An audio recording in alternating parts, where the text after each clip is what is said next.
Siapa pecinta ceker? Enak banget dicampur sama seblak, mie ayam, dibuat sambal, dicampur sama bakso, pasti lezat banget. Tapi dibalik kelezatannya, apakah ceker ayam itu punya manfaat kesehatan? Atau malah berbahaya bagi tubuh? Nah, makanya dalam video ini aku akan kupas tuntas tentang manfaat kesehatan ceker ayam serta resiko bahaya yang perlu kalian perhatikan nih teman-teman. Halo, kenalin semua, aku Emma, seorang dokter umum yang siap menjaga kesehatanmu secara holistik nih teman-teman. Nah, yuk biar nggak panjang-panjang langsung kita bahas tentang kandungan gizi dari ceker ayam. Meski sering disepelekan atau bahkan dianggap makanan sisa ya, ceker ayam ini punya kandungan nutrisi yang cukup menarik nih teman-teman. Dalam 100 gram ceker ayam matang terdapat sekitar 215 kalori, yaitu 19,5 gram protein dan 14,5 gram lemak. Tapi yang paling menonjol dari ceker ayam adalah kandungan kolagennya. Kolagen adalah protein penting yang menjaga struktur dan elastisitas jaringan tubuh, terutama kulit, tendon, tulang, dan ligamen kita. Sekitar 70% protein dalam ceker ayam adalah kolagen. Selain itu, ceker ayam mengandung kalsium, zat besi, fosfor, vitamin A, folat, vitamin B9, serta gelatin yang semuanya punya manfaat bagus bagi tubuh. Apa aja manfaatnya nih? Manfaat untuk kulit. Salah satu manfaat paling terkenal dari kolagen adalah untuk kesehatan kulit. Dalam sebuah studi selama 6 bulan terhadap 105 wanita, konsumsi kolagen terbukti meningkatkan kelembapan kulit, mengurangi kekasaran, serta meningkatkan elastisitas kulit kita. Bahkan kolagen membantu mengurangi selulit dan mempercepat penyembuhan luka. Dengan kata lain, mengkonsumsi ceker ayam yang tinggi akan kolagen dalam bentuk langsung ceker ayamnya dimakan atau dicampur dalam kaldu ceker ayam itu bisa membantu kulit menjadi lebih lembab, lebih sehat, serta elastis dan awet muda. Dan ini tentu jadi kabar baik bagi teman-teman yang ingin merawat kulit langsung dari dalam. Yang kedua, manfaat untuk tulang dan sendi. Buat yang sering ngerasain pegel linu, nyeri sendi, ceker ayam bisa jadi salah satu makanan pendukung yang bermanfaat. Kolagen bersama glusamin dan kondroitin dalam ceker ayam ini membantu memperkuat tulang rawan dan kesehatan sendi kita. Sebuah uji klinis terhadap 191 penderita osteoartritis lutut menunjukkan bahwa kolagen dari ayam secara signifikan mengurangi rasa nyeri dan kekakuan sendi setelah dikonsumsi rutin selama 3 bulan. Studi pada wanita pasca menopause yang rutin mengkonsumsi kolagen 5 gram per hari mampu meningkatkan kepadatan tulang rawan dan menghambat proses osteoporosis. Jadi bagi lansia terutama atau orang dengan aktivitas berat, ceker ayam yang mengandung kolagen, glukosamin, dan kondroitin sangat baik untuk menjaga kesehatan sendi dan tulangnya. Yang ketiga, manfaat untuk pertumbuhan anak dan kesehatan kita. Nah, di Indonesia, ceker ayam juga sering dijadikan bahan untuk MPASI karena dianggap bisa membantu anak tumbuh kuat. Ini bukan cuma mitos nih teman-teman. Ceker ayam mengandung protein penting untuk membangun otot dan jaringan tubuh kita. Mineral seperti kalsium, fosfor, magnesium dapat membantu pertumbuhan tulang dan gigi serta meningkatkan kesehatan anak. Folat dalam ceker ayam juga penting untuk perkembangan sistem saraf anak dan mendukung produksi DNA. Di sisi lain, gelatin dan glukosamin bisa memperbaiki lapisan pencernaan dan membantu daya tahan tubuh lebih baik. Maka dari itu, anak yang sedang masa pertumbuhan mengkonsumsi ceker maupun kaldu yang mengandung ceker ayam bisa menjadi sumber nutrisi tambahan yang cukup baik, tentu dengan catatan diolah secara higienis dan tidak dikonsumsi berlebihan. Nah, keren banget kan ya manfaat dari ceker ayam. Tapi ya ada hal yang perlu teman-teman perhatikan nih. Banyak orang yang khawatir mengkonsumsi ceker ayam karena masalah residu antibiotik dan residu hormon yang mungkin terkandung dalam ceker ayam. Dan apa bahayanya? Bagaimana bisa terjadi ada antibiotik dan hormon dalam ceker ayam? Yuk kita bahas lebih lanjut ya.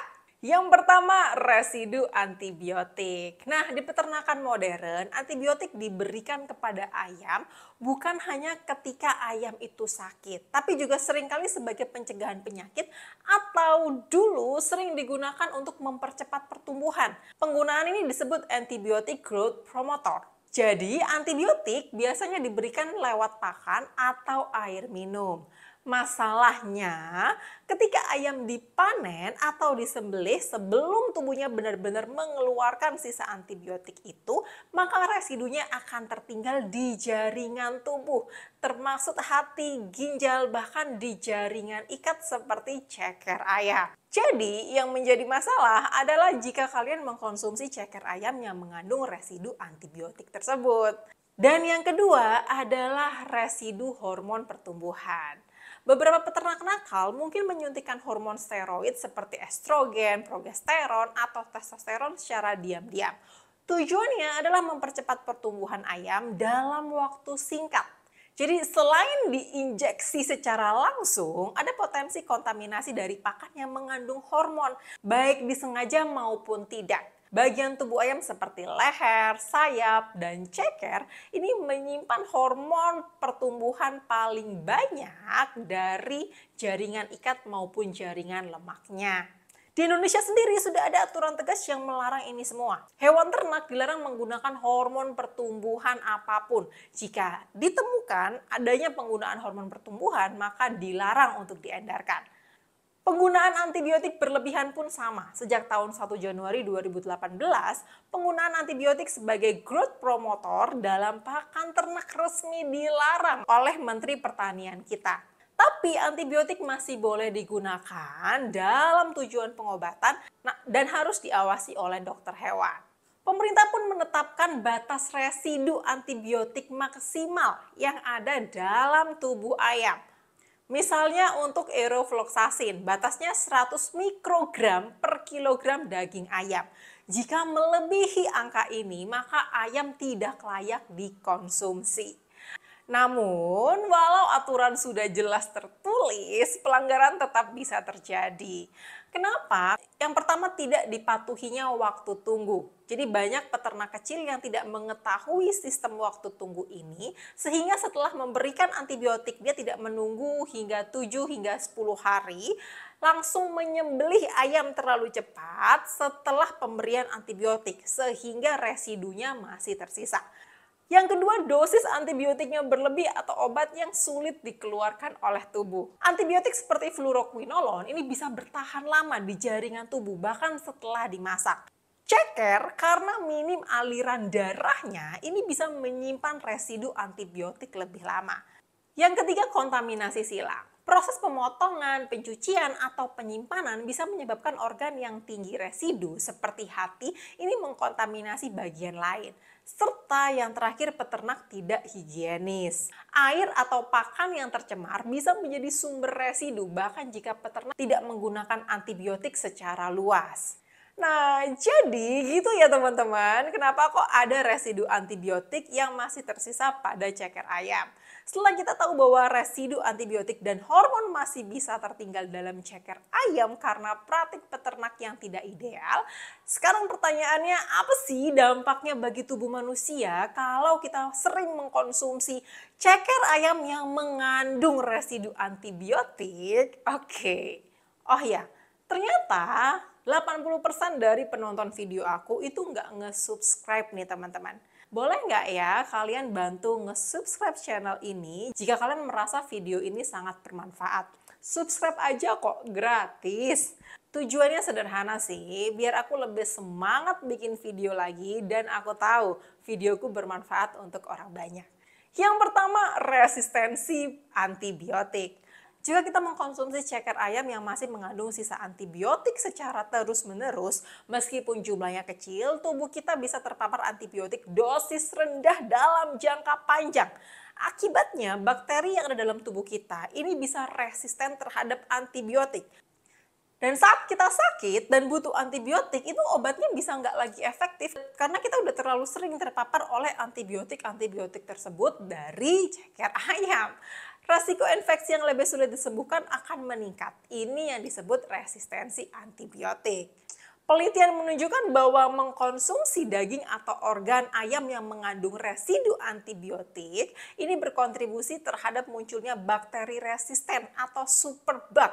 Bakteri yang gak mempan lagi dengan antibiotik biasa. Ngeri banget ya kalau kita sakit, tapi kita resisten terhadap antibiotiknya karena nggak sadar kita mengkonsumsi antibiotik itu setiap hari dari ceker ayam. Yang kedua, resiko alergi. Beberapa orang memiliki sensitivitas tinggi terhadap antibiotik tertentu. Kalau mereka mengkonsumsi makanan yang mengandung residu obat tersebut, meskipun sedikit, bisa terjadi reaksi seperti ruam kulit, sesak nafas, sakit kepala, bahkan reaksi alergi berat.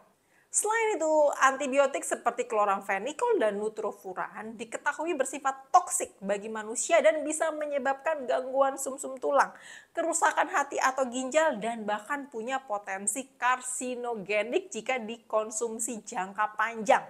Jadi bisa menyebabkan kanker nih teman-teman. Yang ketiga, gangguan flora usus dan pencernaan. Konsumsi antibiotik dalam dosis kecil tapi berulang bisa mengganggu keseimbangan hormon pada pencernaan kita, memicu diare, kembung, nyeri perut, bahkan melemahkan daya tahan tubuh kita. Hal ini sangat rentan terjadi pada anak-anak dan lansia yang sistem pencernaannya tidak sekuat orang dewasa sehat. Nah, itu tadi efek residu antibiotik. Sekarang kita akan bahas tentang efek residu dari hormon pertumbuhan. Jika ayam disuntik atau tercemar hormon pertumbuhan, meskipun ini ilegal dan tidak diizinkan sama sekali, maka hormon tersebut bisa ikut masuk ke tubuh kita saat kita makan bagian ayam termasuk ceker ayam. Dampaknya bisa serius loh teman-teman, dan ini sering kita lihat di sekitar kita ya. Yang pertama, pubertas dini. Ya, pada anak-anak terutama perempuan, asupan estrogen dari luar bisa memicu pubertas awal. Penelitian yang dimuat oleh Journal of Women's Healthcare menyebutkan bahwa konsumsi daging ayam yang tinggi kandungan estrogennya ini merangsang menstruasi dini pada anak. Jadi anak perempuan yang harusnya baru menstruasi di kelas 1, 2, 3 SMP gitu ya, itu sudah menstruasi di kelas 6, 5, bahkan kelas 4 SD sudah menstruasi akibat paparan hormon estrogen terlalu dini dan berlebihan. Salah satunya dari daging ayam yang tinggi akan estrogen. Yang kedua, gangguan kesuburan. Nah, pada pria, kelebihan estrogen bisa menurunkan kualitas sperma. Pada wanita bisa mengganggu hormon reproduksi dan siklus menstruasinya. Yang ketiga, resiko kanker. Estrogen yang berlebihan dikaitkan dengan peningkatan resiko kanker payudara, kanker rahim, dan kanker prostat nih teman-teman. Dan yang terakhir, hormon pertumbuhan yang masuk ke tubuh bisa mengganggu pengaturan metabolisme tubuh. Bahkan pada studi di Pakistan menunjukkan bahwa tikus yang rutin diberi makan ayam broiler itu mengalami kenaikan berat badan berlebih daripada tikus yang diberi makan ayam organik. Ya, bagaimana dengan manusia? Nah, mungkin ada yang berminat untuk mengeceknya pada manusia, membandingkan antara manusia yang rutin mengkonsumsi ayam broiler dengan manusia yang rutin mengkonsumsi ayam organik nih teman-teman. Jadi kesimpulannya, bahaya utama dari ceker ayam ini bukan dari cekernya sendiri ya. Ceker sangat bermanfaat bagi tubuh kita karena mengandung kolagen, glukosamin, kondroitin, dan nutrisi super lainnya. Namun bagaimana ayam dibesarkan, dipelihara, dan dipanen itulah yang menyebabkan ceker berbahaya. Jika ayam diberi antibiotik atau hormon secara tidak sesuai aturan, maka residunya bisa tertinggal dan membahayakan kesehatan. Efeknya memang nggak langsung terasa hari ini juga nih teman-teman. Tapi bisa terjadi terus-menerus tanpa kita sadari. Lalu apakah hanya ceker ayam yang mengandung residu antibiotik maupun residu hormonal? Tidak semua bagian tubuh ayam menyimpan residu obat dalam jumlah yang sama ya teman-teman. Beberapa organ cenderung menumpuk lebih banyak antibiotik atau hormon daripada yang lainnya. Ini penting kalian ketahui, terutama jika kalian sering mengkonsumsi daging ayam, sehingga bisa tahu lebih banyak resikonya. Yang pertama, hati ayam. Hati adalah tempat utama metabolisme obat, termasuk antibiotik dan hormon. Maka nggak heran hati ayam seringkali punya kadar residu tertinggi. Dalam sebuah studi, kadar antibiotik ciprofloxacin di hati ayam bisa mencapai 64,5 mikrogram per kilogram. Sedangkan di otot hanya sekitar 6 mikrogram per kilogram. Artinya konsentrasi antibiotik di hati ayam itu 10 kali lebih besar daripada di daging biasa. Yang kedua, di ginjal. Ginjal adalah organ ekskresi, tempat pengeluaran zat-zat yang sudah tidak dibutuhkan oleh tubuh, termasuk sisa obat. Beberapa antibiotik yang larut dalam air ini akan dibuang lewat ginjal sehingga residunya sering tersisa pada ginjal. Dan yang ketiga adalah kulit dan lemak. Ya, antibiotik tertentu bersifat larut lemak atau lipofilik, sehingga dapat terakumulasi di jaringan lemak dan kulit ayam. Ceker itu tempat yang paling tinggi lemaknya nih teman-teman. Hormon steroid seperti estrogen dan testosteron juga larut lemak. Jadi jika ayam pernah terpapar hormon, jaringan kulit dan lemaknya bisa menjadi tempat penumpukan. Karena ceker ayam sendiri terdiri dari kulit, jaringan ikat, dan sedikit lemak, maka ia termasuk bagian yang berpotensi menyimpan residu jika ayam dibesarkan secara tidak higienis nih teman-teman. Memang ada kandungan residu antibiotik pada otot ayam di area dada dan pahanya. Namun, jika peternak mematuhi waktu tunggu untuk dikonsumsi, residunya lebih cepat hilang daripada di bagian hati, ginjal maupun cekernya. Tapi tenang, tunggu dulu. Jangan sampai karena video ini bikin kalian nggak kepengen makan daging ayam lagi ya, karena info residu antibiotik maupun residu hormonnya. Kamu tetap bisa makan daging ayam, bahkan ceker ayam pun dengan aman, asal tahu caranya nih teman-teman. Nah, berikut beberapa tips yang bisa kalian lakukan untuk mengkonsumsi daging ayam lebih aman lagi. Yang pertama, pilih dari sumber terpercaya. Usahakan beli ayam dari produsen atau toko yang memang mematuhi standar kesehatan. Kalau bisa pilihlah ayam organik maupun ayam kampung yang memang dipelihara secara organik dan bebas dari antibiotik. Yang kedua, cuci dan bersihkan dengan benar. Cuci ceker ayam dengan air mengalir dan buang bagian kulit luarnya jika masih ada. Bisa direndam sebentar untuk membantu mengurangi bakteri di permukaan kulit ayam. Yang ketiga, blansir. Jadi rebus ceker selama 10-15 menit lalu buang airnya. Langkah ini bisa membantu mengurangi sebagian residu antibiotik yang larut dalam air.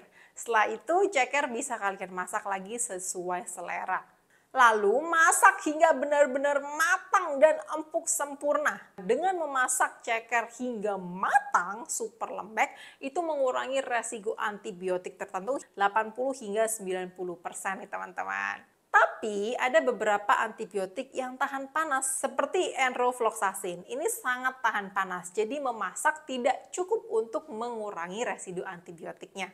Selanjutnya, jangan konsumsi berlebihan. Ceker ayam yang kalian nggak tahu sumbernya dari mana, itu sebaiknya tidak dikonsumsi setiap hari terutama pada anak-anak maupun ibu hamil.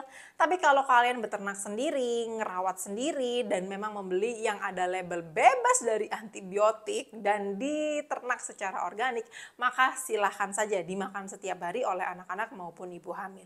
Dan yang terakhir, ini yang penting perlu kalian ketahui adalah penyimpanan dalam freezer ya. Jadi pembengkuan jangka panjang ini bisa membantu mengurai beberapa residu antibiotik. Sebuah studi di Mesir menunjukkan bahwa residu ciprofloxacin dalam daging ayam itu turun hingga 62% setelah disimpan dalam freezer selama 6 bulan. Jadi kalau kalian mau aman, habis dipotong dimasukin ke freezer, ditunggu dulu sampai 1 bulan 2 bulan baru dikonsumsi. Ini membantu untuk menurunkan residu antibiotiknya. Jadi setelah kita bahas panjang lebar ya, pertanyaannya apakah aman makan ceker ayam? Boleh banget, tapi harus dengan metode yang tepat ya. Karena ceker ayam punya banyak banget nutrisi yang luar biasa, tinggi kolagen, baik untuk kulit, tulang, sendi, kaya protein dan mineral, bisa membantu pencernaan dan pertumbuhan kita. Tapi di sisi lain kalian harus memperhatikan cara masak dan proses produksi dari ceker ayamnya.